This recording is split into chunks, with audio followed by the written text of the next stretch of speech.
You're listening to The Watchers, a show where two women from opposite ends of New Jersey talk about dead women. We kind of love talking about dead women. Well, people like making content and TV shows and movies about dead women. Yeah. Like, legendarily. Yeah, it feels to me that there are two shows we're going to talk about, this one and what we're going to talk about next week, that weirdly feel like precursors to that genre of television show, even though they're not that genre of television show that's about a dead woman, and then you meet all of the law enforcement who tries to solve the case and blah, blah, blah. Mm-hmm. And this is one of them, I think. Yeah, I mean, so not to preview my overarching thesis here, but I had all of these flashbacks to when we were talking about Blair Witch, thinking about this, specifically with the sort of cautionary tale, urban legend, or like, we'll get into this when we talk about the inspirations for this, because I was telling you off mic, I did a deep dive into one of them, which was an actual murder, and I'm excited to talk about that. But that really kind of sparked. We're watching Twin Peaks. And I'm Jodie. Twin Peaks, and I'm Andrea. Yes. The pilot, Northwest Passage. Before any value judgments, before any scene breakdowns, I think we should both talk a little bit about our experience with this show. Definitely. Because I think we both come at this from angles that are a little atypical for. Yeah. And I will say too, we're going to be a little tiny bit slightly more careful about spoilers, a little bit. But I would say if you are precious about spoilers and about this show in particular, if you're precious about this show in particular, you can't be spoiled because you obsessed over it. That's a really good point. But also, okay, let's get into so that's my blanket statement thing, whatever. Yes. The rest of the stuff I just wanted to say, I want to set up with this first conversation. So tell me your relationship to this show. Okay. Also known as Andrea and Jodie explain why they have no right to be making this episode but are doing it anyway.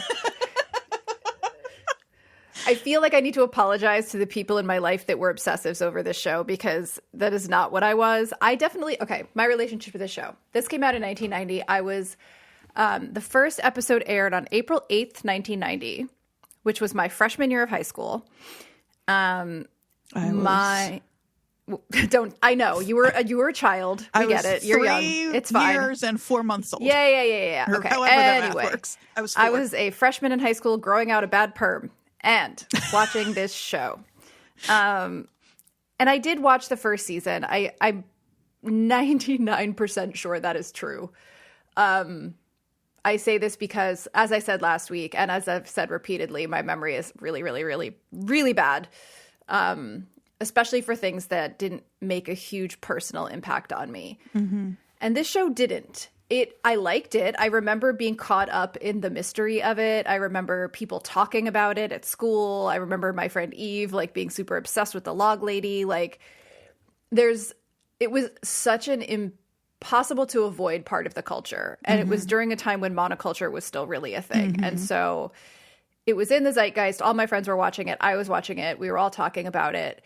But I didn't latch onto it in the same way that some people did. And so for me, after season 1, I think I watched part of season 2, but I think I was one of the people that sort of fell off when the main mystery was solved, and had probably been falling off a little bit before that, because it was being, to me, dragged out, which, a lot of people obviously would disagree with that. But I'm starting to realize that hyper convoluted plots just hurt my brain.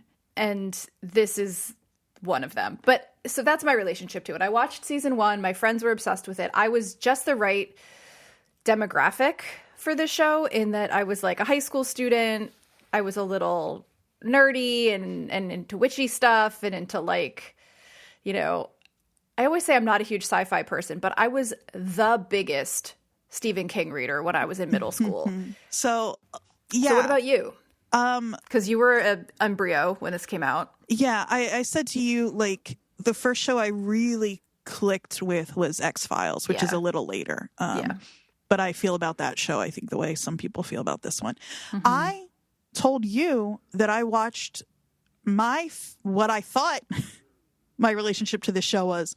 I watched season 1 years and years ago, forgot everything, and have gone back. I've watched this pilot a handful of times because I'm like, I can't just skip right to season 2 because I don't really remember season 1. And I think I have not watched season 1. I think a lot of what I think of as being from later in the season is actually from this pilot because it's so dense. Yeah. And I have realized this is the first time I really clicked with this pilot. I have always liked it. I have thought the vibes of it were cool. The vibes are great. It's such a vibe show. The vibes are just immaculate, as the kids say. Yeah, I finally let go and let God. Everybody talks about the show as the big...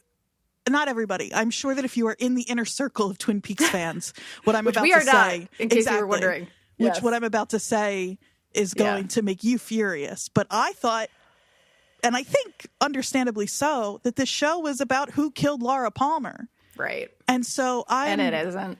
Every time I've watched this pilot, I'm like fastidiously trying to keep track of who's having an affair with whom and what's going on where and what the clues are. Yeah.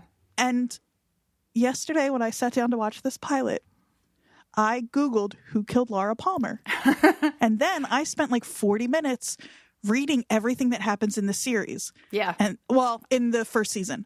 Yeah. And what the ending overall is. Not everything that happens because I know it is dense. But enough to then just let go and let God. Yeah. And I loved watching it this time. Yeah. I was like, man, I wish I'd already seen all of this so I could just throw episodes on and have them on in the background. Like, I loved watching it in a way that I never have before. Yeah. The vibes are good. That's the thing. It's incredible.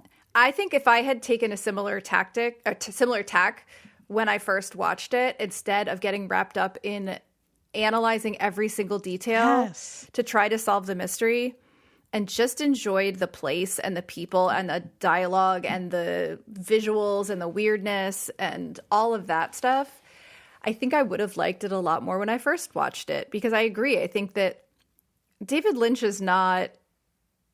He's not...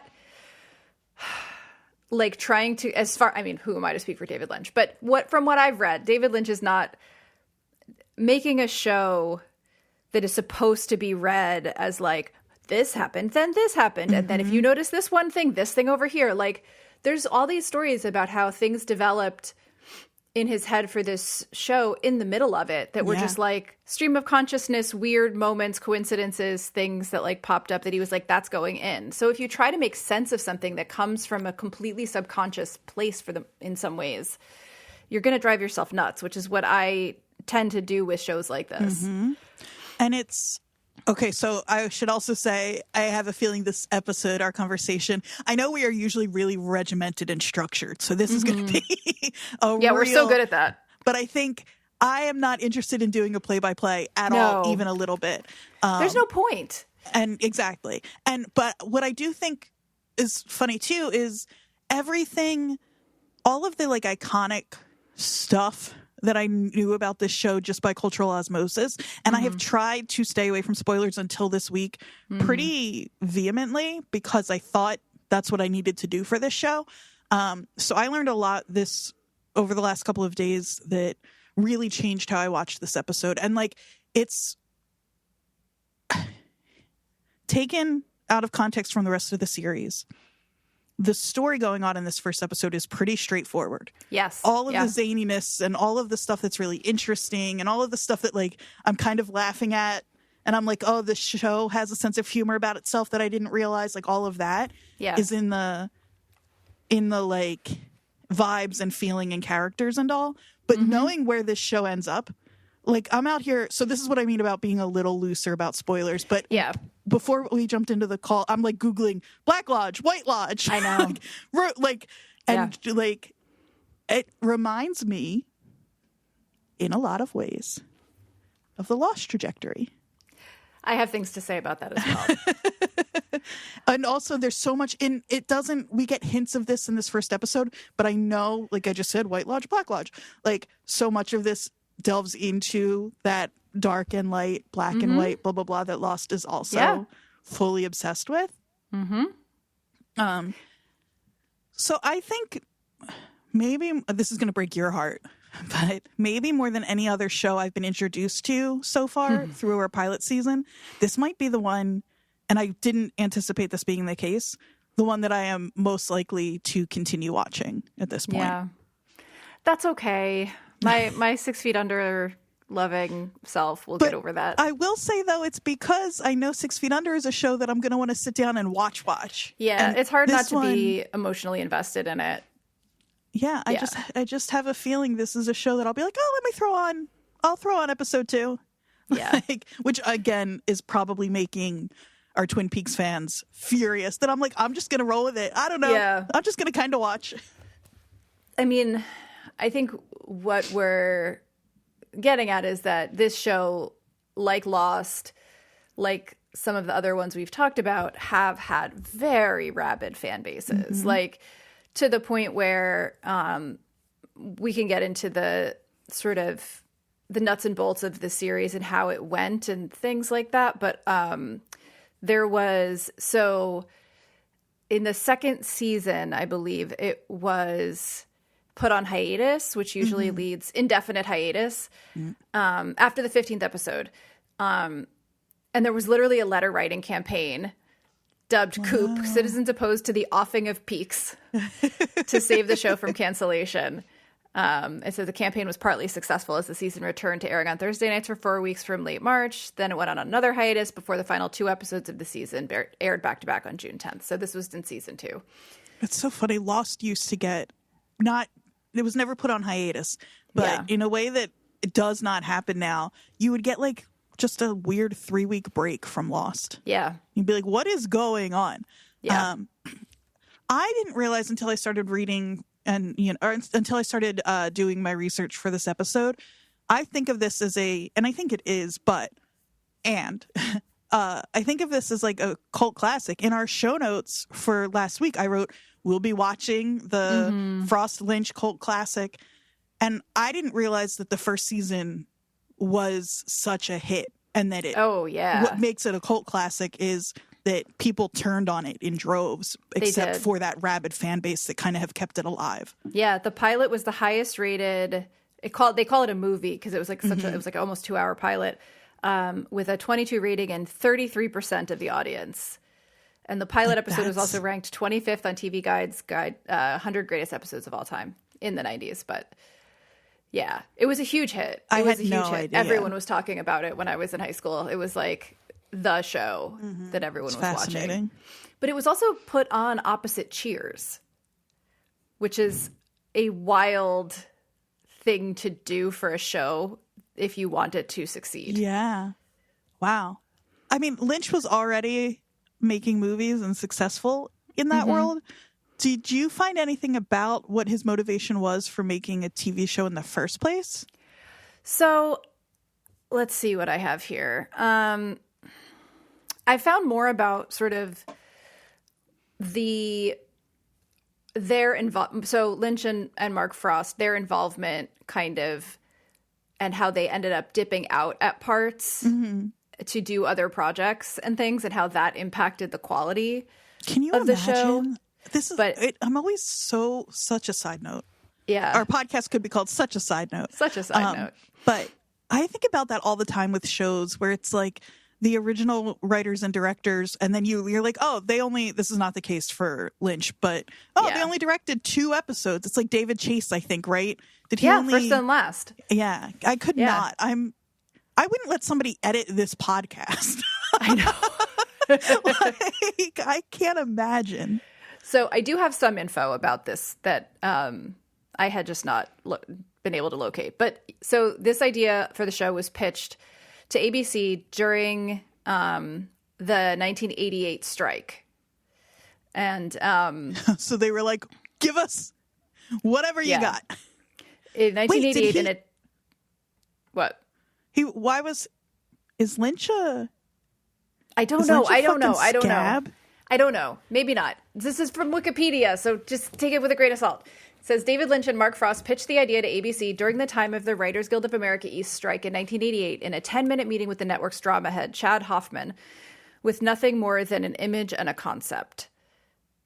Lynch and Frost wanted to mix a police investigation with a soap opera. That's the other thing. Yeah. I wish people had told me, watch this like a soap opera. Yes. Because then I wouldn't be going crazy trying to keep track of, I would just be like, oh, this is just the kind of universe where everybody's going to be involved with everybody and it kind of doesn't totally matter. And you just kind of have to let that be part of the universe. Definitely. I also, this is everyone else's fault. We'll get into this a bit more because I really do want to talk about the sort of alternate or the additional ending piece of the pilot that was filmed and was released in the UK. Mm-hmm. But it seems like there was a lot of stops and starts getting this show on the air. A lot of times that it was like almost not happening. And so it got, when Bob Iger came to ABC, he was trying to persuade the rest of the network. So it was sort of a struggle to get it made. And so because they were worried that it wouldn't get picked up, they had an additional 15 minutes filmed to wrap the entire thing up as a full movie, which I think I do want to talk about this after we go through like the main bullet points, because I think that's, as far as I know, the only pilot of a TV show, certainly that we've done, where it's also a complete movie if you look at it for it elsewhere. Like, that's wild. Yeah. We have talked about Lost. I don't remember if it made it into the episode or not, or if it's just... I don't think it did, because I don't remember... You mentioned it to me this morning, and I hadn't remembered that. They wanted the Lost creators, they being the network, to record. They wanted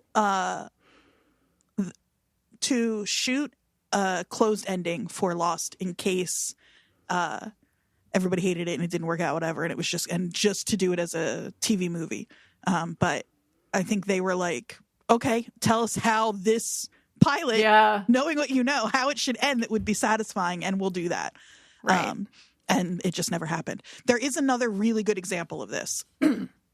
And you and I have not talked about the show, and there is part of me that would love to make us watch it just for fun because I love it so much. But the Battlestar Galactica reboot, remake, whatever, from 2004 actually starts with a 2-part miniseries that was released on the Sci-Fi Network in 2003. And it was presented at the time as a standalone movie. But it was actually a backdoor pilot. And they were like, we'll see how successful this is. And if people like it, we'll make a series. And it's so good. And it is standalone, but also works as, again, a 2-part pilot for the series. Right. If you want to hear me talk about that, you can go listen to the Set Condition one, which is still floating around on the internet. Yeah. Battlestar Galactica is so good, Jodie. I think that I'm not ignoring you. I just 10 million patrons and we'll watch it. Yeah. 10 million downloads and we'll start the Patreon and we'll watch it. 10 million patrons would be amazing. I could retire. Just our show's just the biggest show on Patreon by like a wide margin. We beat Joe Rogan. Yeah, coming for you, fucker. No, but I think the difference between what you're describing there and this is that you can't take the full version of this pilot, the one that was released in the UK, the like alternate version, and then watch the series, because it literally ruins the whole thing. Like it takes, 2 more seasons basically, or 1 more season and everything. It just like compresses it into 15 minutes and like throws a whole bunch of stuff out. And like, I mean, I watched it and I made you watch it and it's fine, but it's like, it doesn't. It becomes like one of those procedural shows that becomes so. Yeah. It's like shorthand. It's like this happened, now it's done. Yeah, like, and it's we have to tie it up. And it's like the mystery is, again, who killed Laura Palmer? And the answer is really straightforward. It's like this could be an episode of CSI at that point. Yeah, exactly. So I think it's interesting that exists, and I'm glad I didn't watch it like before I did my deep dive into the rest of this series. like, and the 2 seasons. So just to give a quick overview, I think it's good to kind of set this up. So season 1 aired starting in April 1990, 8 episodes, including the pilot, which is almost 2 hours. Season 2 was 22 episodes, and they revealed the quote unquote main mystery. They like solved it, you know, a little more than halfway through that season. Then in 1992, Fire Walk With Me, the movie came out, which is the prequel to all of this. And then in 2017, they released season 3, which I'm putting in quotes. I don't know why it is technically season 3, but because it's so much later, it feels like. And it's also 25 years later in real time in Twin Peaks also. Which is such a fun little note when you know how the first round or whatever ends. Yeah. I am going to, if you are a Twin Peaks obsessive and you're listening to this, first of all, I'm sorry. Second of all, you do probably want to, after this, listen to the episode of Stick the Landing in the Prestige TV podcast on The Ringer about Twin Peaks, because Andy Greenwald is a Twin Peaks obsessive. It is his favorite show of all time. And he has a pretty good critical lens on it still, because he's a TV critic and a TV writer. Right. But he is like, I didn't have time, but I wanted to go back and re-listen to that episode before doing this. I'm kind of glad I didn't, because I think it would have messed me up. But he's really, really insightful about all of the different sections of this show and pieces and how certain stretches worked better than others. So if you're interested in the whole show and not just the idea of the pilot and in the broader context of the shows we've been looking at, then that is a good place to also head to. It's very good to know. How did Twin Peaks fans, like big fans, feel about season 3? So yeah, I don't actually know, but I do know that from everything I've read, it got a good critical reception. I found just a quick discussion on Reddit. And somebody asking, like, I really love seasons 1 and 2. I'm nervous about starting season 3. What should I do? And somebody said, I think The Return, season 3, is Lynch's magnum opus work, although I'm willing to accept vehement disagreements to this opinion. And somebody else said, it's like everything combined, every great aspect of his work. And then somebody else, and I think this is really interesting considering it's a show, I, as an outsider, would assume that it would be hard to return to a show like this that is so beloved 25 years later without a film of nostalgia over it. But somebody said, just know that David Lynch really doesn't do nostalgia, at least not in the sense of recreating a TV show from 25 years ago. As a Twin Peaks fan, I was initially put off by the shift in tone, pacing, look, and the minimal use of familiar characters in Twin Peaks itself. All that said, if you can hang on and get past that initial response, you will be rewarded, I think. The Return is brilliant and every bit as mysterious and strange as its predecessors, despite the very different aesthetic. So that's interesting to me. Yeah, like in passing, as I was reading and doing my general research, I remember being a little bit surprised that there wasn't any like super negative feedback that I found just in my casual reading about it of season 3. Like it seems like Lynch fans were happy with what he did with it, which is great. That's like what you want. And it shows a lot of trust in both in the creator and in the audience, just from that one little review I just read, that a show that has such a striking and recognizable aesthetic tone, just point of view, that it could shift that way, and that its fans weren't just immediately furious, that they were willing to kind of go with it. Well, it seems like, so this kind of relates to what you were saying about how you wish you had watched it. I feel, and again, I'm speaking for people that I probably shouldn't speak for, but the impression I get from the people that loved season 3 and that were Lynch fans this whole time is that they want to be in his world. Right. And that's kind of what you were saying about the vibes thing versus the mystery box kind of thing. Like, if you're just happy to be there and you're not attaching yourself to every single twist and turn and trying to logic your way through it, then you enjoy it. Right. And so I think these people that loved the show to begin with, the people that loved the show to begin with, just wanted to be back in Lynch's brain. And if this feels like it came from Lynch's brain and wasn't mediated by a bunch of network executives, which it sounds like it wasn't, Right. then that explains to me why it was pretty successful. That's really cool and really encouraging. And I know we're supposed to just be talking about the pilot here, but I am looking at the cast list for season 3. Did you find Matthew Lillard? I found Matthew Lillard.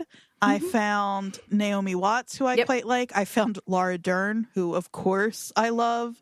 I found... This is crazy. Did you see the was it the Tonys or whatever, where the gay men's chorus sung a song about Laura Dern? She was just delighted. Jennifer So Jason Leigh, Tim Roth, Harry Dean Stanton, Yeah. Ashley Judd, Matthew Lillard, David Koechner. This is truly wild. Yeah, the cast list is huge. Which is saying, Stephanie Allen? Yeah, I know. I saw that too. I haven't watched season 3, obviously. Brett Gelman. Yeah. And now I feel like I want to watch Ernie Hudson. I could just do this all day. I'm not going to, but my goodness. Alicia Witt? I wonder if I'm spoiling anything. I don't think so, right? No, I don't think so. It's just who's in it. Yeah. Not anything about who they are. Michael Cera, Monica Bellucci. This is... Yeah. I was watching clips from season 3 and I saw Michael Cera and I was like, wait, what? This is... Oh, Jeremy Davies. There's our Lost connection. You didn't know I was making one of those every week, but that's, no, I didn't. That's one. Wow. Okay. Anyway. Yeah. I can do this. This is Sky Ferreira, who I don't care either way. It's just, this list is bonkers. Yeah. Trent Reznor? Is that true? Okay. So there's a lot of people in season 3. But yeah, I do think that, so to kind of reorient us, this show has had, what are you laughing at? Why is Moby in this show? Oh God, is he? Okay. Okay, now I'm really done. I'm so sorry. That's okay. That's okay. I was happy to let you complete the thought. Charlene Yee. Okay, now I'm done. I'm just going to close this tab. Yeah, close the tab. I haven't closed it yet. Okay. How is that? Okay, now it's closed. It's closed for real, I promise. Okay, anyway. Okay. So we talked about sort of the overall sort of unusual structure of the seasons of the show. The fact that there were 2 seasons, then a movie, then a 3rd season like a million years later, or 25. I mean, I can't imagine people don't know the plot of the pilot, but I think we're not going to do it scene by scene, but maybe we should like just briefly, recap the bullet points of the pilot episode. Because it does, the thing I think that it does that we've talked about a good pilot doing is it sets up the main question, it introduces the important characters, or most of them, and it leaves you with a bunch of sort of compelling questions, right? So do you want to try to summarize the episode? Yeah, I feel like I have a handle on this, Jodie. Let's do it. I'm not going to, all of the little relationships. Yeah. I don't think, but body was discovered on the shore of a lake, in this town that is like a very it's one of those towns where the industry of the town is the town. So this is lumber, and find a body of a young girl. She's like clearly a love of the town, and it's sort of just so far just all about kind of identifying who the suspects might be and what her relationship is to the people in the town. The thing that really, that's the inciting incident, but the real inciting incident, I think, is the arrival of Agent Cooper. Yeah. Which is triggered on a weird technicality. Like, the only reason he comes to town is because where Laura was murdered, there were actually 2 women. So it's Laura and Ronette, right? Ronette returns home, but she survived. But in doing so, she crossed state lines, and that makes it a federal case. And so Agent Cooper rolls into town. FBI. incredible. But that's sort of it. And then you just find out that everybody in this town, because it's such a small town, is connected to everybody else. Yeah. In really specific, interesting ways. Yeah. And I think that's it. Yeah. I mean, we're introduced to a series of sort of main characters, including Dale Cooper. Everyone baby is lovable, Kyle MacLachlan. But he is incredible.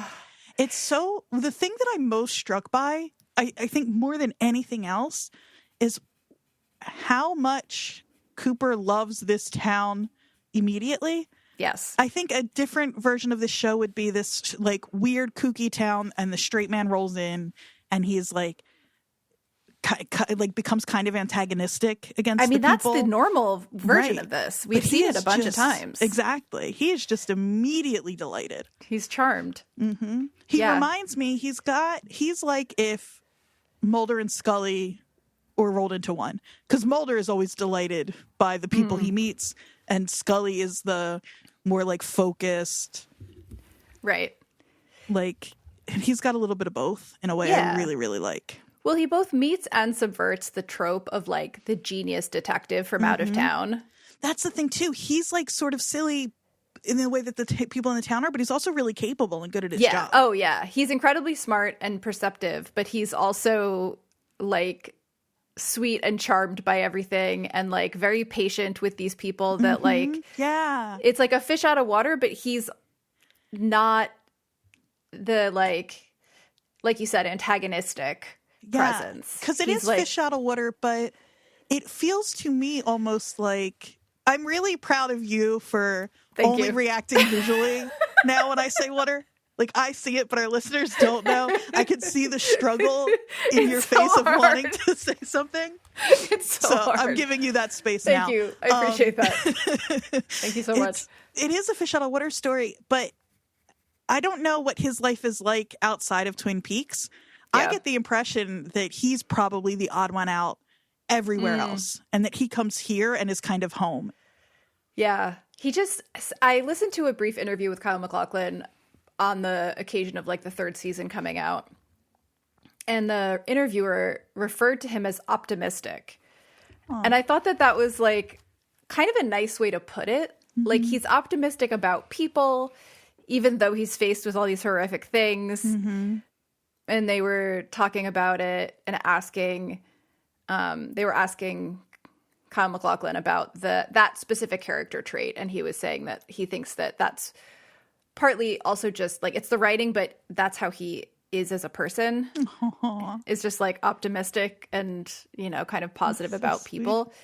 Because like, I can easily see, is this brought back so many other things we've watched where like him listening to the local sheriffs describe things or like do their jobs in sort of a slow local way. And you could see him easily being like frustrated with them and like, you know, coming in and being like, there are so many stories that are my way specifically, the FBI comes in and it's like, well, this is my jurisdiction now. There's none of that. No. I just watched the reboot of Fargo. The latest season of Fargo, excuse me, with John Hamm. And that was a trope in there. Like, it's in everything. So his general like charm, Douglas firs. his delighted even by delighted the trees. reaction. I know. It's I so know. nice. And I think that it cannot be overstated, and everybody knows this, but I have to say it anyway, how important that goodness is to keeping you able to watch a show where so much bad stuff happens. Right. Even though it's melodrama, even though it's kind of soap opera-ish, like, there's sexual assault, there's murder, there's incest, there's like all of sorts of like horrible, horrible, horrible things that happen in this town. But you have this one presence of good that, and almost like a purity is too strong of a word, but like just a sweetness. Yeah. And a warmth that this show, I'm trying to decide how I feel about what I was just about to say, which is like, for you don't think of the Pacific Northwest as a particularly warm place. But then everything is in a cabin with a fire, like roaring in the show. So I'm not sure. There's like I don't know. Yeah. It is truly unique still. And so many things have tried to do this, but that tone and that, like you said, that like, I don't know, whatever it is that he's bringing to it is so like, necessary, I think, for making the show what it is. You also, there's something about his patience and just overall, like, I could talk, this whole episode could just be about Lucy, but the fact that nobody rushes her, nobody. It's not even just Cooper. It's like everybody just lets Lucy do her thing, and it's so nice. It's just so nice. Yeah. No, I noticed that in that extra 15 minutes that ends if you put it on to the end of the thing, it turns it into a movie, blah, blah, blah, the alternate pilot. But I noticed it again there. Like, we're not going to talk specifics about it, but, you know, Agent Cooper's on the phone with her, and she's explaining something so slowly that, like, the New Yorker in me from my 20s is like, hurry the fuck up. Get to the point. They're patient with her. I'm not. I'm delighted by her, but I'm like, I know. Loose. But in the moment, I would be like, could you finish a sentence? But he's just like, okay, yep, tell me. And that makes me wonder, is it just the first time she does it early on when she's talking about transferring him to the, not the brown phone, the black phone against the wall, that the whole black thing. phone. And I was nobody seems annoyed by that. And is it just that they're used to her? Is it just the pace of life in the Pacific Northwest that I'm not used to? Is it just that this town is so weird that kind of specificity is necessary? Like, Yeah. So actually connected to that, I do want to talk at some point, maybe closer to the end, about things that influenced and how those are other things we've talked about. But Sopranos, we just talked about. And David Chase frequently listed Twin Peaks as an influence on Sopranos. Interesting. So, so part of it, I think, if I'm like thinking about it structurally, is dream sequences. Right. Totally. Right? Things like that. But also he said, this is a quote from him in Vulture, he said, the conversations, the speed of it could be very laconic, which is what you were talking about. I liked that. While I was watching it, I could have a somewhat spiritual feeling. Lynch calls it his unconscious, not his subconscious. But I think it goes right into the subconscious and you feel that you've been there. And so that sort of slowness of conversation. Wow. I didn't key into that when we watched the Sopranos pilot, but it is true. And it is any other mafia show, any other show that takes place in the Northeast, in Jersey and or New York, everybody's going to be talking a mile a minute. And everybody's going to be in a hurry. And that in the Sopranos, there is a little bit of that because it's, I mean, it has to be. When the guys get together especially. But they are willing to settle into a topic and ruminate on it. You know, I mean, famously, or not famously, but like famously, I said last week, the first full minute of the pilot episode of The Sopranos is silent. Yeah, exactly. Wow. It's so cool to think about how when we say influence, you can see it play out so directly because there's a version of the Sopranos pilot that does open with a bunch of Italian, like, mob people fighting and somebody gets shot and there's a gunfight and blah blah blah, or and the chase in the parking lot in Paramus. And it's so not that show, or it's so willing to take its time with certain things, and that's really cool to hear that you can kind of trace that right back to this. So just to since we're on this subject, we don't have to overly structure ourselves. We started talking about this and I kind of want to continue for a minute. I mean, this is from welcome to twinpeaks.com. But it says, among its many virtues, Twin Peaks acted as a Trojan horse for art house imagery, techniques, impulses, and methods. It gave David Lynch a nationwide showcase for his mastery of dream logic, and that daring has echoed across the following decades. I'd argue with confidence that not only did Twin Peaks sire the current golden age of television, but that it also specifically paved the way for shows like Sopranos and Mad Men, both of which traffic in dream logic storytelling. Which are two shows that if you weren't watchers of those shows, you might not assume that would be the case. They certainly, even for someone who watched all of Mad Men, like, I wouldn't have put that together, but it's true that this sort of willingness to stray drastically from the actual real moment to do something else. I mean, that's 6 Feet Under, 6 Feet Under. Yeah, exactly. Yeah, exactly. Yeah. I mean, it's not mentioned here, but it's definitely also shows up there. So, and again, trusting a wider audience to be able to roll with that. Yeah. We're not always generous with our viewers, especially on like network television. Yeah. And yeah, this was ABC. Right. Fascinating. Yeah. And so the other thing about sort of things that influence, you brought up Lost. This same article talks about that as well. So obvious. It's talking about, so it's in reference to season 2 when they reveal the killer and then kind of have to keep going. And it says, happily, the revelation of Laura's killer only raised a larger, more inscrutable question. What exactly is happening in Twin Peaks? That structure, answering one question while raising others, was forced upon Lynch and Frost, but they handled it gamely, establishing a modus operandi later imitated by shows like Lost. And this, you'll like this author. It's they say, side note, Lost ain't perfect, but damn if it isn't the closest thing we've had over the years to the kind of week-to-week weirdness that Twin Peaks delivered. I rewatched it recently and it remains one of the all-time great shows. So that's so true. That's just for you. Thank you so much. You're welcome. Yeah. So I mean, the influence can't be, I mean, we watched Yellow Jackets, right? Like, it cannot be overstated, both directly in structure, in things like dream logic, in conversation, in all of those like technical things we talked about in filming style, but also just in, like you were just saying, the willingness to give the audience some credit, that they would be along for the ride for something that wasn't quite such a direct week to week, like plot to plot, journey. It also makes me wonder, thinking about the pilot for Yellow Jackets versus the pilot for Twin Peaks is kind of similar. Like, we are introduced to the sort of mystery of the show, and whether or not that ends up being the mystery overall, we still don't know for Yellow Jackets, but they're both pretty straightforward, all things considered.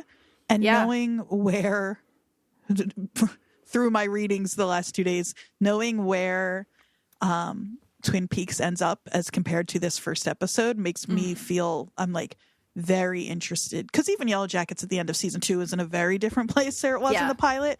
But I'm like, I wonder how much further we could go and be kind of asked to come along for the ride. This was also one of the first shows that I remember to do the sort of external material thing. So they released several tie-in books, including The Secret Diary of Laura Palmer. And so those types of things you talked about with Lost, how you would go down every rabbit hole and look at all the other external materials. And that's true of a lot of the shows that came after Twin Peaks. But I don't think of it as something that was really a thing before. And maybe it's just my age at the time when I was like just getting into shows like this in high school. But I can't think of any examples. And that's something I'm just interested in as a subject matter, the sort of like meta / extra textual stuff I've just read about generally, and I can't think of anything really that does it before this that way. Yeah, I mean, it certainly was the first time I noticed it, but I also was a 13-year-old, so. So do we want to, I have some, what I think of as pretty interesting information about inspirations for the show. Do we want to go there next? Yes. Or is there something else we need to get to first? No, I don't think so. That makes sense. Okay. So, and then maybe, I don't know how much we need to get into about the problems with the later seasons. That's kind of not in our purview, but, so inspirations, 2 things were mentioned that really kind of stuck with me. I'm sure there weren't just 2 inspirations for Twin Peaks, but there were 2 that I found really interesting. The first was, the TV show Peyton Place, which was a 1960s primetime soap opera. So this is the whole soap opera meets horror of it all, right? And I read the quote before about how the series traded on the cop show and the primetime soap. And so Peyton Place is an American primetime soap opera that aired from 64 to 69, set in New England in the time periods before and after World War II. This is interesting. So the big theme that I keep coming back to with this and other things we've watched, not all of them, but some of them, is this idea of like the consequences for women in a patriarchal society, especially women who dare to have like sex or opinions or break from some sort of like societal norm. So this soap opera, now I did not watch Peyton Place, so, you know, I'm just reading what it says, but the novel tells the story. It's based on a novel, the soap opera. It tells the story of three women who are forced to come to terms with their identity, both as women and sexual beings, in a small, conservative, gossipy town. The author included recurring themes of hypocrisy, social inequalities, and class privilege in a tale that also includes incest, abortion, adultery, lust, and murder. Casual. It was on the New York Times bestseller list for 59 weeks. Another interesting connection to our previous conversations, one of the members of the cast of Peyton Place was Mia Farrow. Oh, interesting. Yeah. It says she never expected the show to become a success and immediately tried to get out of her contract when the show started airing. Oh, whoops. On the urging of her then husband, Frank Sinatra, the producers decided to write her off the show in 1966. That can be our Jersey reference. Yeah. Close enough. We mentioned Frank Sinatra. Yeah. Because I didn't come across anything other than the fact that, like, my New Jersey high school was obsessed with this show, which I don't think really counts. And there's a diner. Yeah, there's a diner. But the other thing that I wanted to bring up about influences or inspirations for this is just, this is what brought me back to Blair Witch. And you'll understand why in a second. So Mark Frost, Lynch's partner in this show, when he was a kid, he vacationed up near Troy, New York. There's a bunch of like lakes and stuff up there and summer communities. And in 1908, a woman named Hazel Drew was murdered in Sand Lake, New York. That name is really familiar to me. So this murder was similarly one of those like pretty local girl gets found floating in a lake. I believe she was wrapped in... No, she wasn't wrapped in plastic, but she was found floating in a lake. And so this was an unsolved murder for a really, really long time. And guess who used to vacation right where this murder was? Mark Frost. I thought you were going to say me. Yes. No. So this murder that was part of the inspiration for Twin Peaks was recently brought up again in the news because a documentary came out about it, attempting to quote unquote solve the cold case of this woman's murder. And so the article about it says that 20-year-old Hazel Drew was found floating in Sand Lake in the hamlet of Taberton by a group of camping teenage boys. What followed was several weeks of intense and sensationalistic daily coverage, both here and in New York City. Newspapers, here meaning Troy, no clues, soon turned into an overabundance of clues, both confusing and conflicting, as well as a rogues gallery of suspects, people of interest and related parties up and down the social strata. So her murder was involved with like local Republican politicians, and there was this sort of like sense of her as a woman with a secret life and all of that. And so people eventually lost interest. And Hazel Drew took her place in local folklore. They never solved the crime.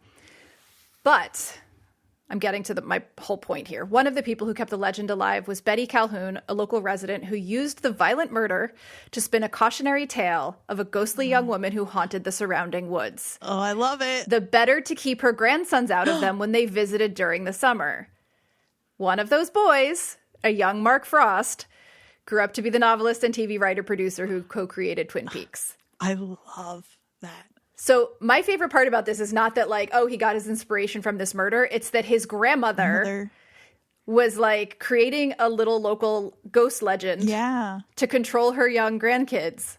Incredible. And that's where his idea came from. So it's just like all of these themes for me all came together when I read that, because it was like, oh, like, you know, dangerous women, like immorality, ghost stories, witches, you know, creepy woods, local legends, like all of that stuff that we've been talking about all this time is like, was the inspiration for this show originally, or part of it.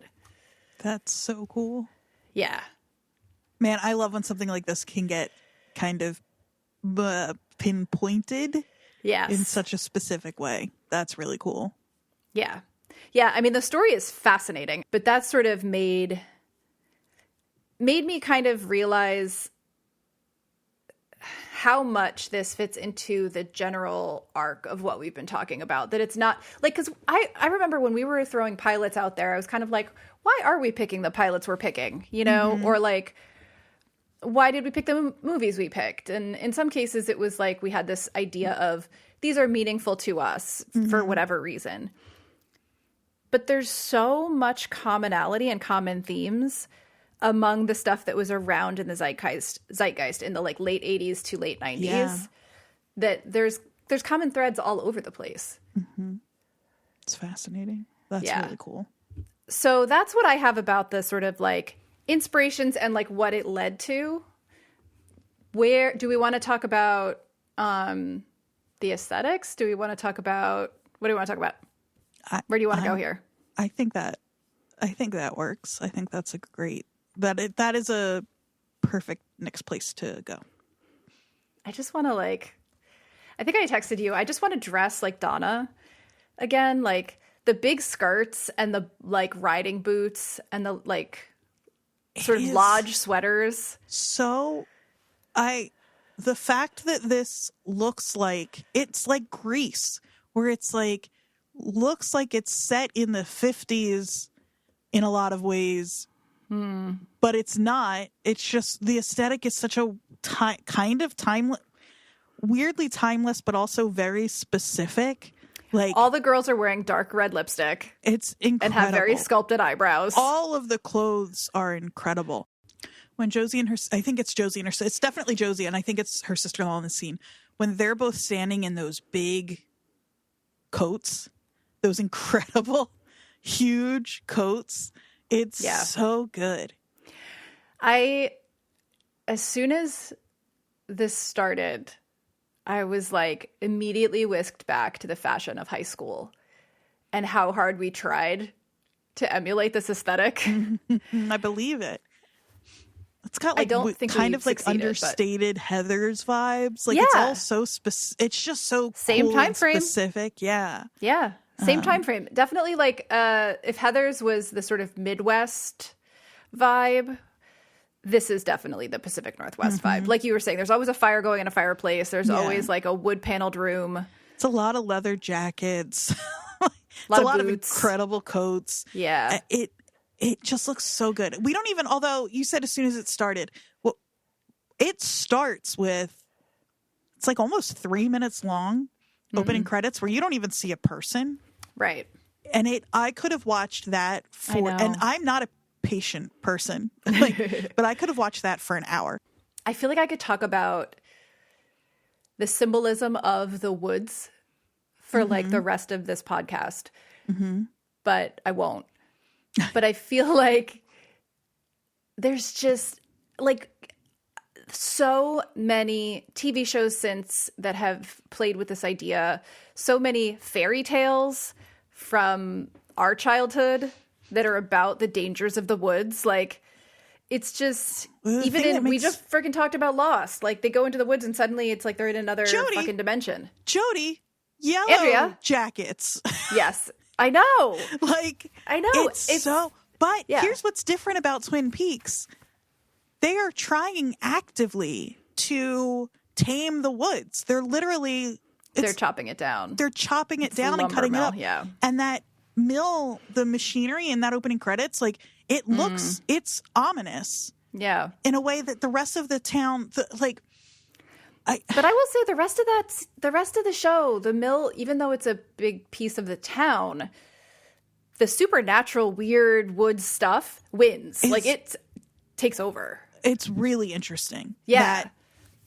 And I'm saying that like the machinery feels ominous, but it also, there's something very like the I don't even know if balance is the right word. The juxtaposition, the intertwined, I don't know what it is, but of like some of this feels so warm and comforting and run of the mill, if you will. And then if you just look at it sideways, just look at it like it's, you know, it's uncanny. That's the word I want. Yeah. So much of it is. Totally.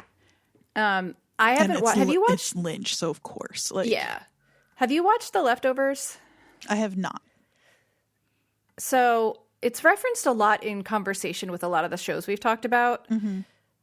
It's Lindelof, I believe. I didn't know that. Yeah, I think it is. And it's got sort of a similar reputation for the vibe of it to some of the other stuff we've talked about. Well, that makes sense. It's Tom Perrotta, who it's based on his book, The Leftovers. But Tom Perrotta I really like him. He wrote Election and Little Children, and he's written a ton of stuff, but all of his stuff is like the mundane, but not quite. Yeah. And it's like, there was a show, something, what? He's from Jersey. There we go. He was born Where's in your soundboard, Andrea? There we go. That's what I was waiting for. Raised in Garwood. Perfect. Jersey connection. Love it.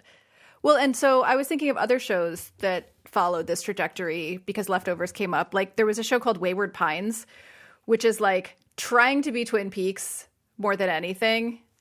It's not, but I did watch it. That's what it was aiming for.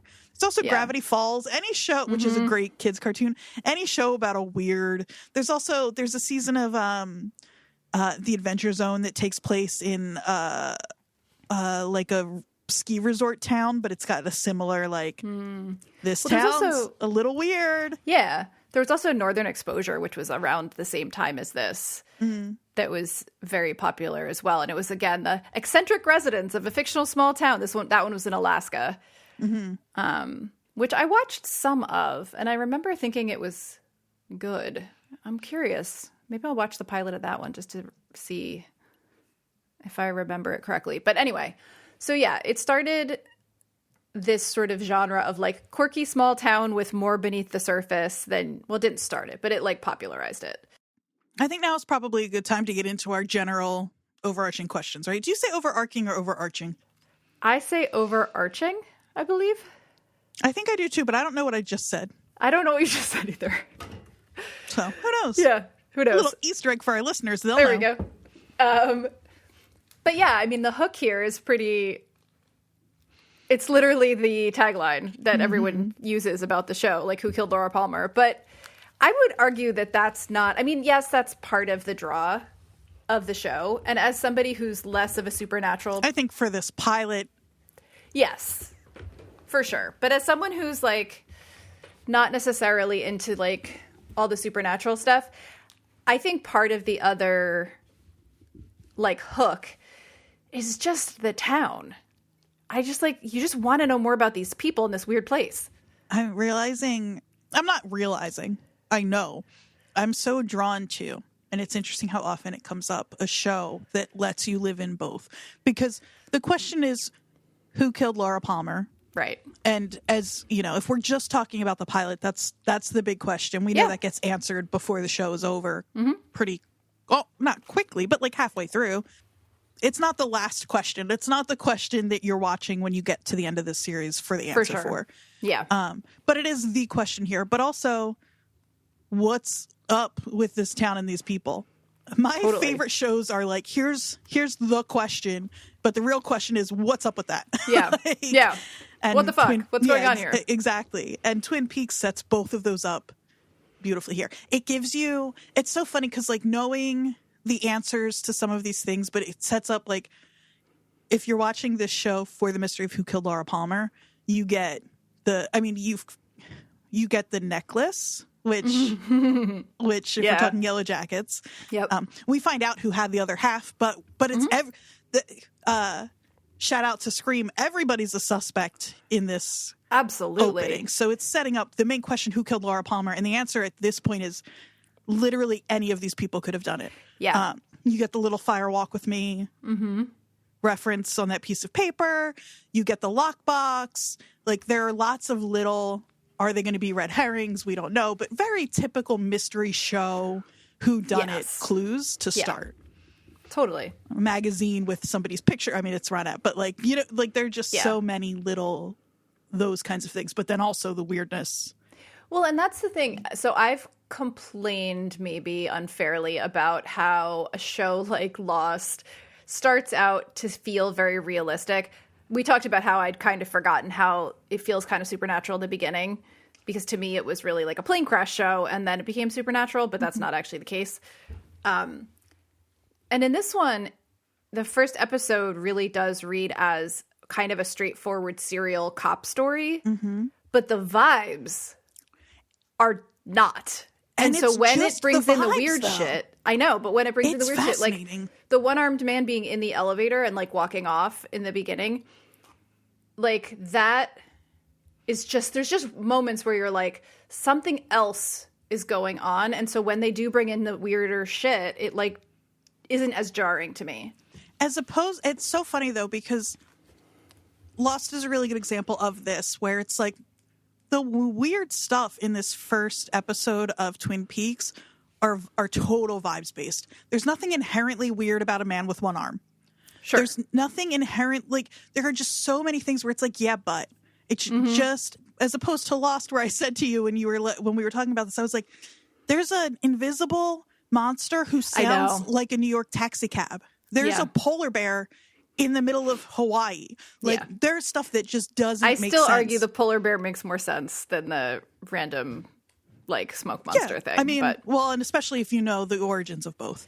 But just watching these pilots held up against each other, there's nothing really like that you can point to in this except for how it's shot and what it looks like. As opposed to, again, Lost, where I'm like, yeah, but there's literally something invisible that kills someone. There's none of that in this. But it feels more supernatural. I'll even agree with you there. You can really feel it under the surface here. And I think maybe that's what's frustrating to people, that if Lost had a similar tone and vibe in that first episode, people may have been more willing to go along for that ride. Yeah, I think there's something to that. I also think that, like, so I was just scrolling through the description of everything that happens in the pilot to make sure that I hadn't forgotten something that was like clearly supernatural, but there really isn't. Part of that, I think, so part of it is the set design, part of it is the cinematography, but part of it is also the types of performances that Lynch like asks for, because there's a melodrama soap opera vibe that is like, if you took a soap opera performance and took out the camp but left the like over the top like emotion of it. I watched in an interview, we mentioned Matthew Lillard, I watched in an interview with him about his participation in season 3, and he said, and I didn't watch this episode, but they showed a clip of the scene, and he was saying how it's like the hardest thing he's ever had to act, because he didn't have the full script. So a lot of what he was saying didn't make any sense to him. He had to be crying and distraught and all of these things. And like the way he described it is... Well, I hope there's a Matthew Lillard drool scene. He loves to drool when he's crying. He's so good at it. I'm sure there is. He does a lot of spit-based acting. Yeah. But he talks about how the performances that Lynch wants in this show, he called them like pitched or something. And it's true. There's like a slightly different pitch that the actors are hitting. Totally. And that adds to the sort of uncanny valley kind of feeling you were talking about. It's all of it together. It's, you know what it is? And we've already talked about it a little bit. It's everybody's doing something a little left of center. Yeah. But it's not. I mean, the way the mom cries. I had to turn the volume down. I forgot she screamed that loud. Yeah. And it's like, everybody's a little left of center, but not in the same, not to the same, or they're all different off of center, but everybody's center is different, and where they land is a little different. Yeah. And so it's hard to click into any one thing, or it's hard to click into what's going on overall, but everybody is accepting everybody else as if they're being totally normal. And so that's that uncanny where it's like, okay, well, everybody else seems to be okay with what's going on here, even though everybody is doing something a little weird. And Yeah, then I mean, you just kind of have to roll with it. fucking Nadine and the drapes. Like, I forgot about that scene, and I just, like, fell out laughing because it's so ridiculous. There's so many just weird things that are taken as fact. When they go to the bank and the deer head, I'm sure everybody has talked about this a million times. Yeah. But the deer head is on the table. Yeah. And she's just like, oh, it fell down. Yeah. As if that's a thing that happens, first of all. Yeah. And like, as if you would just leave it there. Leave it on the table. And everybody's just like, okay. Yeah. But everybody is doing a version of that. Is doing their version of that. Yeah. Absolutely. There's so much. There's just so much weird. The first line, I think it's the first line, when Pete finds Laura Palmer's body and he says she's dead, wrapped in plastic. Yeah. And I thought in watching it this time, I was like, oh, it like feels like the thing you would say if Laura Palmer had been missing for weeks and she had been this big and they finally found her. That's the other thing. I don't know if we're in the right section for this. Are we in world building? Doesn't matter. Yeah, we are now. Let's just decide we are. Okay. So he says that everybody in this town seems to already know that Laura Palmer is dead when they are told. It's inevitable. And it's like, she's only been missing for a few hours, really. Yeah. But you get the feeling that like this whole town has been wrapped up in her disappearance. Which they haven't. No.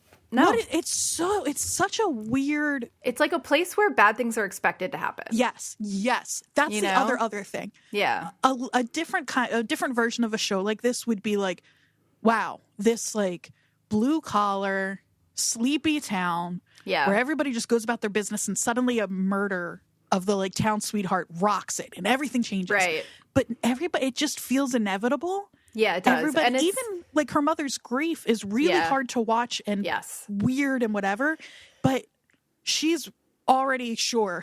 They all are. Mm-hmm. It's so strange. It is, because it does rock the town. Mm-hmm. Like, that's kind of the point, is that this like beloved person is murdered, but also it feels like no one is surprised. Yeah. Like, it's really, really just strange. The whole plastic thing reminded me of last broadcast, which I think we did over on New Jersey is the World, but that found footage, quote unquote found footage film. I just looked up what year that was, because I was like, I wonder, they had to have that Twin Peaks Laura Palmer piece in their heads. It was 1998. If this were a show, I don't think it's a spoiler to say what this isn't, and maybe it is this, and I just don't know. Mm-hmm. If I had watched this show after watching Lost, which I guess I have, what I mean is there is a part of me, and I don't think it's the case, but I'm like, it almost feels like there's a parallel timeline slipping into this one, where it's like all of these people already have the knowledge of Laura Palmer and her deaths without realizing they do. Well, and so as this goes on, there's that whole, and again, I'm not going to get into detail, but there's like other zones, dimensions, right? But do they run on a different timeline? So there is some of that comes up later in season 3, I believe. Okay. Which I haven't watched, but there is something about the 25 years later back and forth, kind of. There is some of that comes up later. Interesting. Yeah. That's sort of, I don't know how intentionally that's being set up here, but that vibe is here. Right. Though I don't know if that's just me wanting to watch every supernatural show the same way I have like tried to argue that possibility for Yellow Jackets in some way. Like, I'm just a fan of that. Yeah, no, but it's true. I think when I was reading about season 3, it was commented on that there are things that line up very neatly with stuff that was set up in season 1 in a way that feels like, in some way, even though Lynch notoriously occasionally flew by the seat of his pants with the plot, that there were things that worked out really well for this time jumping thing and like dimension zone jumping thing that he ends up doing later on. It's cool. I don't know which version of that I like better, that it's a happy accident or that it was seeded early along. Yeah. Like the combination of just some other specific world building things that really set the tone for the show while we're doing this. Those, like, I just, now that we've kind of landed on the uncanny as the thing that's going on here, when they find out in class that Laura Palmer has died, And that random student in the background has probably also, she's like running and screaming outside. Yeah. She is theoretically, I'm assuming, also just learned of Laura Palmer's death. And I don't get the impression she's somebody we're going to meet again. No. But it's cool to see. It's like, so it's weird and unsettling, but it also makes total sense that there are other people affected by this that we don't see. Right. So talking about world building, we've watched a lot of high school movies at this point and talked about a lot of sort of high school on film tropes, right? And so there's to me in this connections with Heathers, and Heathers and Pump Up the Volume both had but Heathers specifically and Pump Up the Volume both had scenes where a death had to be announced in high school. It happens in Scream too. Oh, does it? That's right. When they find out about Casey Becker yes. in the beginning, and they start calling, it's very similar. They start calling the students out to question them out of the classroom. Right. And so I think that when you mentioned everything feels slightly left of center, the high school also feels that way, right? Like it's not as like wonky almost as the high school in Heathers, where things are shot at weird angles and it feels like you're kind of slipping in and out of like reality, but it's not straightforward either. No. There's like that kid dancing in the background of that one scene. Like just unexplained random. Do you think they just let there are a few things like that just feel like any other show would have, like, was that a set direction? I don't know. Maybe. I can see David Lynch just being like, just dance in the background kind of weird. You know? Was it like I don't know, and I don't know which answer I like better, because I can't imagine being bold enough to make that choice yourself, but it does feel so weird. I also read about there's the scene in the morgue. Did you read about this? The gym line? What part? It's so good. You would know you'd read about it if you'd read about it. They're in the morgue. I have many blank spots in my brain. They're in the morgue, and I think it's Cooper. One of them says, like, could you leave us alone, or could you leave the room? Yeah. And the morgue guy goes, Jim, as if he had asked him, like, what's your name? And then Cooper just says it again. Could you leave the room? I totally missed that.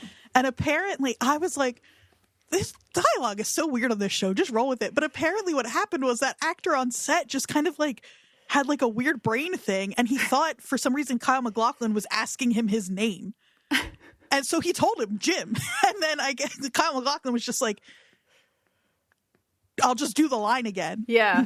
and they left it in because it's weird. Also, when they apologized for the lights, that was like an actual on set. Yeah. So like those weird little things that he just is so like.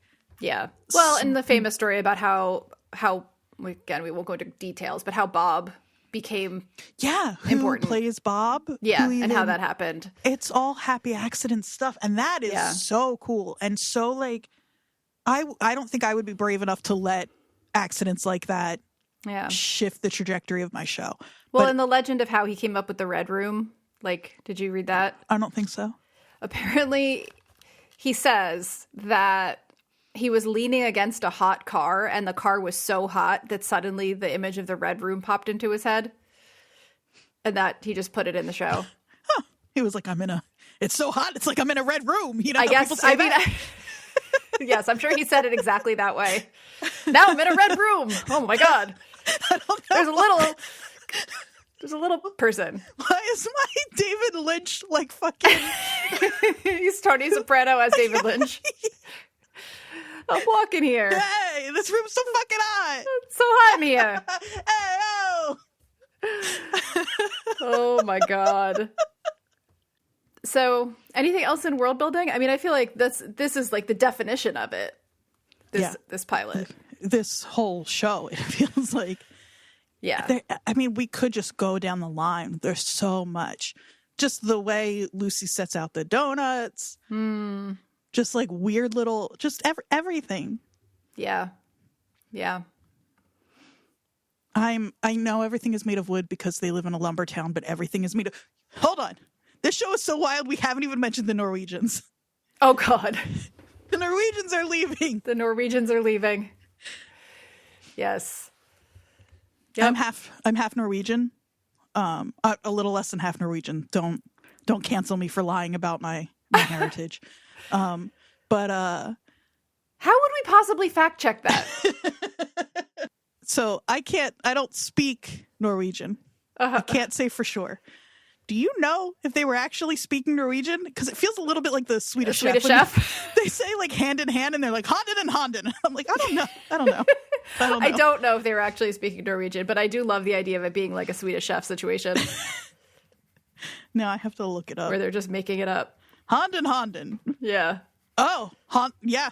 It might. Hold on. I mean, maybe the Swedish Chef is a thing because that's what Norwegian actually sounds like. Oh, it looks like maybe it really is Norwegian. My grandfather was fluent in Norwegian. He came over on the boat when he was a baby. And so it has always sounded a little silly to me, but this sounded really silly. But apparently not. So maybe they're I all should kind cut of this. talking at the same time and loudly to each other, and the very stereotypical, like, you know. It's also okay. I was sort of joking when I said like we haven't even talked about the Norwegians, but it's such a weird specific choice. They don't need to be Norwegian. No. They're not even in a part of the country that's like if they were in North Dakota, you know what I mean? Well, like this was originally supposed to take place in North Dakota. Is that true? Yeah. Oh, I didn't know that. I feel great. Yeah. It was originally supposed to be set in North Dakota, but for some reason, there were a couple things I read about why it didn't end up being fascinating. There. But yeah, originally Hilarious. It was North Dakota. Well, then you might have a bunch of Norwegian businessmen because they might be like, well, if we're going to like buy up some space in the States, it might as well be the place where everybody from Norway ends up anyway. Yeah. And so that would make sense. But it's just such a weird, again, nothing in this town makes sense. Of course, like they're businessmen who want, you know what I mean? Like, but just the choice of making them Norwegian is so silly and weird and not necessary, but really just helps to further build out this strange little town. Mm-hmm. The cool thing about the show is we could talk about world building and make a whole season of the podcast out of it. So yeah, I think we can say that this world is built. It's built. Our characters are established. Yes. Well, I have a hard time, but that's my own problem of keeping everybody straight. Like, well, but I think they do. For as many characters as are introduced, I think they do a pretty good job of making everybody unique, and also the fact that we get so many characters and they are hard to keep track of is sort of the point, that this town is so intertwined and everybody is affected by everybody else that it's not really a fault. You know? Sure. Yeah, it does. I mean, the longer the show goes on, the more new characters are introduced, and I think that's part of what led to my brain not being suited for this type of show where, like, I thought that I had to keep track of everything to quote unquote solve the mystery. But had I just hung out and been like, oh, the log lady's back, what's she gonna say? You know? Who's the lady with the log? Oh. Let's hear her. Let's hear her the log take. Lady. Yeah. Did she exactly? It is why I think had such a hard time, despite my trying over and over again to click with this show, and I finally did this time. I can't believe we are just now mentioning the log lady. This show is wild. I mentioned her before. Oh, did she come up? Okay, good. Yeah, she came up when I was talking about high school and my friend who dressed up as her for Halloween. Oh, that's right. Yeah. That she is introduced randomly flicking a light switch, holding a log, and all we know about her is we call her the log lady. Uh-huh. Perfect. Yeah, she's great. Though Lara's body is found right next to a giant fucking log. Ooh. So yeah, world is built, characters developed. Yes. Hook is hooky. Yes. Question is the hook. Yeah. Also, what's up with that? Yeah. I mean, that's everything, right? Yeah, I think so. I mean, I think that we had a weird challenge with this one because I think, well, the fact that neither of us have gone all the way through the series, but also, like, this is a different kind of pilot. Mm-hmm. It's, like, one of the things I think that I'm starting to find interesting about this as we go through the pilots is, like, they're not all built the same way. They don't all have the same purpose. Mm-hmm. And this one had, like, two versions, one of which was a whole movie. you know? And so thinking about that, like how it sets it up, but also how, like, the Sopranos pilot being filmed like a year and a half before it aired, and things like that, and how things change between the pilot and the series itself, and like what is the purpose of it. Like in this case, they weren't sure it was going to get picked up, so that's why they filmed the ending, and like, you know, why these sort of function differently and how that shows up in the ensuing series. Yeah, it's really, really fascinating. Yeah, I think that's a really good question that we do always kind of end up talking about, even if not directly, is like, what was the purpose of this pilot in relation to the broader series, which is, it's a pilot. It's to, you know, to introduce the show and to convince people to keep watching, obviously. But the way each one goes about doing that being so different, and what the different constraints are. And I think it's, once again, like every time we have a little idea, you know, and then watching it sort of develop into this other thing has been really fun, kind of since we started the show. And I really like what these conversations are building toward with this little pilot season that we're in right now. Yeah. I found one. I've been desperately trying to find another Jersey connection, and I have not succeeded. But what I did find was an article from NJ.com from 2015, where they basically just posted something from Kyle MacLachlan's Instagram from Newark Airport, where he is a picture of a cup of coffee with his plane ticket, and says, "Diane, if you ever get to Newark Airport on the way to Seattle, this coffee is worth a stop." Very charming. That's really, I really love somebody who knows what the people want. But also, don't go to Newark Airport if you don't have to. For anything, if you don't have to. Not my favorite airport. Agreed. No, it's pretty bad. That's really great, though. Listeners, if you know more specific Jersey references than Jodie and I have been able to uncover. Oh, wait. Sorry. Hang on. I found one. Oh. Walter Olkowitz, the actor that plays Jacques Renault, the bartender. He's from Bayonne. Oh, is he? Wow. Perfect. Yes. Perfect town to be from if you're going to be on Twin Peaks. Wow. He's from Bayonne. Unknowable. There we go. That was a good one, too. It was a good one. Graduated from Bayonne High School. I think we should. I think we should wrap it up. Take a little stretch and talk about next week. You're so excited. I know. I probably said that the Lost episode is the one I was most excited for, and the thing that, like, I've been, waiting my whole life to do. And I've probably said on this show that Lost is probably my favorite show. I believe you have. And I think that's a lie. Oh.